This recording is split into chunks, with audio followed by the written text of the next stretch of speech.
Alright, time for your checklist. If you haven't seen the last part, the link to that will be in the description. And if you haven't seen the series at all, check out the playlist. With all out of the way, let's get right into the story. Alright, time to get into the hosted city attack.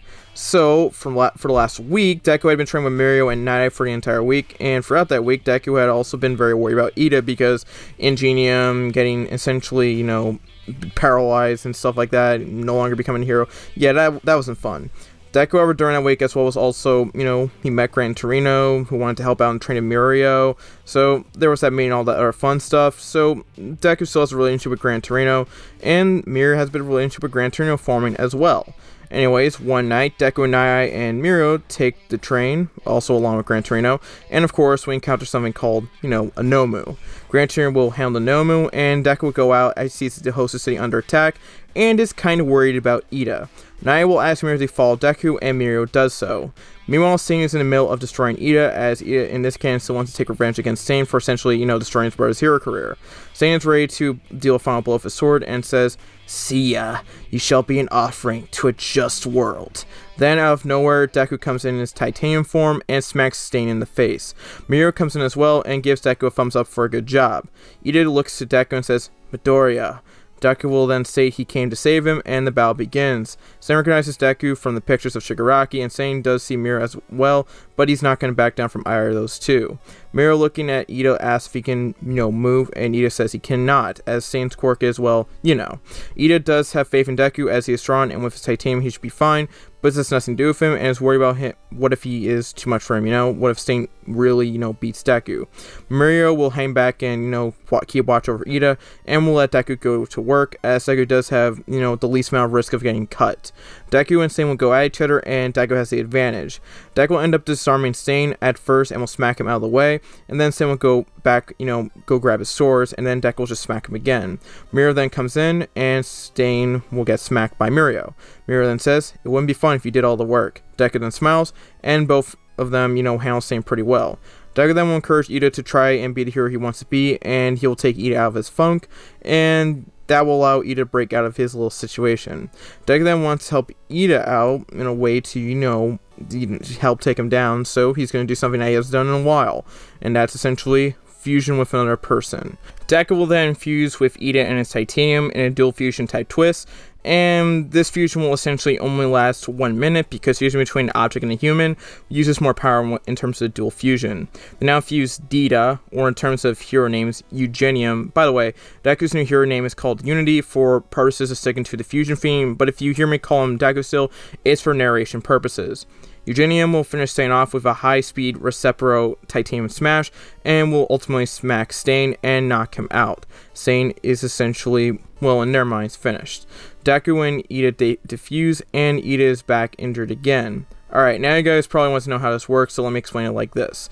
Two non-injured persons will equal a non-injured body, and when there's fusion between two non-injured people fuse, it creates a whole new body that no longer has those injuries. It's because of the concept that two negatives equal a positive. In the case of fusion between a non-injured versus with a injured person, because it is a whole new body, so the actual body will not have, the injuries. It will be just a completely new body. However, if those people, diffuse, then the injuries will stay the same on that person. So yeah, Deku will meet up back with Gran Torino and will be scolded as he will apologize for his carelessness and his anger.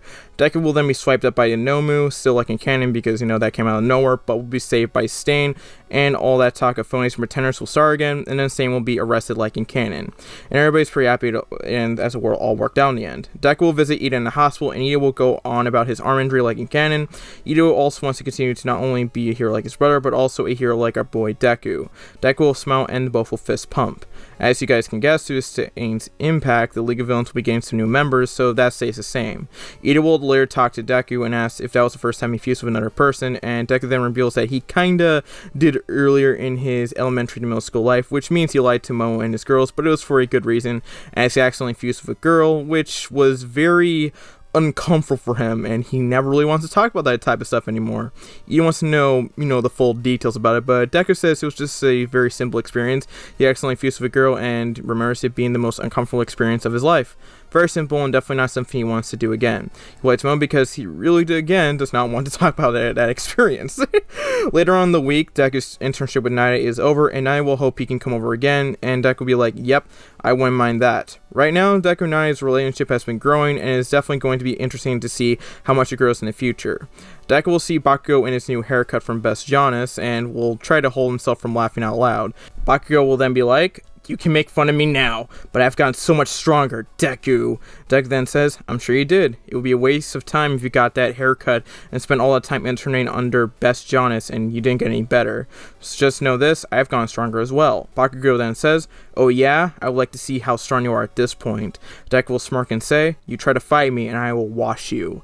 Bakugo will then say, oh yeah, and lightning sparks will come between the two, and then both of them smile. Deku will say, that fight will come. Bakugo will then say, yeah, and I cannot wait for that opportunity. As you can see, I kind of have a bit of a rival / friendship type of relationship brewing between these two, so that should be fun. In terms of that race, Deku will just ask for some ice from Todoroki, and he'll give it to him. Deku will then just ice over the field, and does pretty well, and there isn't really much room for Deku to change this much.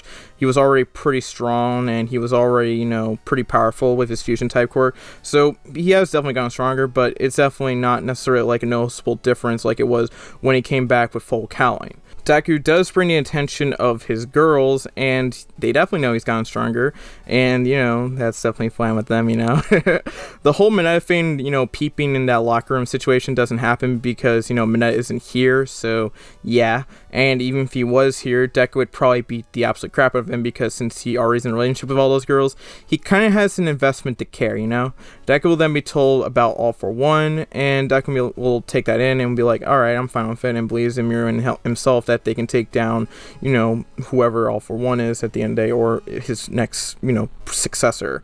Now we get into the final exam. Deku, I think, for the midterms, will get first place on the actual midterm over Baku, which is another field for their rivalry. I can't say first or second because Ida and Momo are Ida and Momo, and Momo has something to tease Deku over, which, kind of helps out their relationship a little bit, has those playful tendencies. Deku has also been, having more dates with his girls, and there's a bit of a debate of whether or not they make this public or when they make it public. On one hand, people might be able to understand and will be fine with it. In fact, some might see Deku as a bit of a Chad, quote unquote. On the other hand, it might also lead to tease and stuff like that. Who knows? And on the other hand, it could also lead to more embarrassment and stuff like that. So, yeah. So there is that debate going on because eventually this stuff is going to come out, and they do want to at least, make it on their terms, but at the same time, they're kind of hesitant on, putting it out there because it's kind of not necessarily normal, but it is, legal and not necessarily wrong, So anyways, before the final exams, Deku and Baku will have their little encounter, and Baku will make a similar declaration like in canon. However, it is less angry, more so, I'm going to destroy you in a competition type of way. A bit calmer, not necessarily as arrogant and as angry as in the original canon. On the day of the actual, final exams, Deku and Baku will be paired up like in canon, which will not be as bad for them, though they might still have some of those lackluster teamwork issues like in canon, but they'll be able to get over it. Deku during his fight will fuse with Titanium, of course, and Baku and him will have to come to an agreement eventually that they have to team up against, All Might. Baku and Deku will be able to use the gauntlets, and All Might will get hit with it, and the only thing that these two need to worry about is to run to the gate and get out of there. All Might will continue to smack both of them because he is All Might, and while Deku can hold up his Titanium form, that is because All Might's holding back, and even then Deku is barely holding up. Deku will then do another dual fusion and will freeze All Might and will punch All Might in the face and drag Bakugo out of there, and he and Bakugo will pass the test. Everybody else's tests will go the same, but for Momo, her issues aren't as prevalent like they were in canon because Deku kind of helped her out with that, so that's a positive there, I guess. With Itsuka being with Sero instead of Mineta, I think we'll see them pass, which is pretty good, and we'll have the same Kaba students who failed miserably. Oh, also, Chaka will not be flustered about Aoyama asking her if she likes Deku because, everybody will go to the mall and Deku will be alone with his girls, and Deku will want to see what he can get alone, and he'll let them do what they want. And honestly, I don't think he wants to shop with his girls. For those of you guys who have gone for that experience, I feel for you guys. I can relate. I have been through the same stuff. I have suffered the same pain you guys have gone through. We get for the pain of the shopping, and I can fully understand it. We have to try to avoid it at all costs, and if we have to go through it, we must survive. Okay, I gotta stop myself before I go for a whole speech. However, this leads Deku to encounter Shigaraki like in canon, and in this version, while Deku is kind of scared because of Shigaraki, he's able to keep himself very calm and collected. Deku also confused because he tries to reach in his pockets. Most likely Shigaraki will kill him. Shigaraki will go on and talk about how he can kill 20 or 30 people before he is captured. Deku just looks at him with a bit of anger, but knows he cannot really do anything about it because he is at this point immobilized. Shigaraki will ask him what is the difference between him and Stain, and Deku will go with a similar explanation to canon, which awakens Shigaraki's hatred for All Might. Shigaraki will then comment his fusion with the Nomu and talks about his inkling to kill him because he can take his Nomu and use them against him, but in his mind knows it's not the time, as he has some stuff to look forward to. Momo will actually end up checking up on Deku from a nearby area, and we'll see something is up as she will go up to Shigaraki. Shigaraki will be able to escape like in canon, and Deku's glad it's all over. He now wants to defeat Shigaraki and eventually stop him for good. The police will come and look for Shigaraki, but to no avail. Ink will go up to her son and will be happy her son is alright, and Deku says he's fine. The school trip will begin, and Deku will meet the wild pussycats. Am I allowed to say that? I can? Alright. Deku and Urchin Company will be able to reach there first, the area, and Koda will try to punch Deku in that area, but Deku will stop him with his instinctual block that he has from martial arts. The entire hospital incident won't happen, so Deku won't have to, ask Koda about, his past for that little method, but we'll learn by his past eventually from Mandalay. So Deku was like, well, that will definitely make someone very angry. And it's understandable that this is me talking, because if you were young and you heard about your parents, dying a tragic death on that job, you might feel comfortable about that job. And again, the lack of development a child, has at that point, they're not going to be able to understand why they had to die and why it's being celebrated, which isn't fun.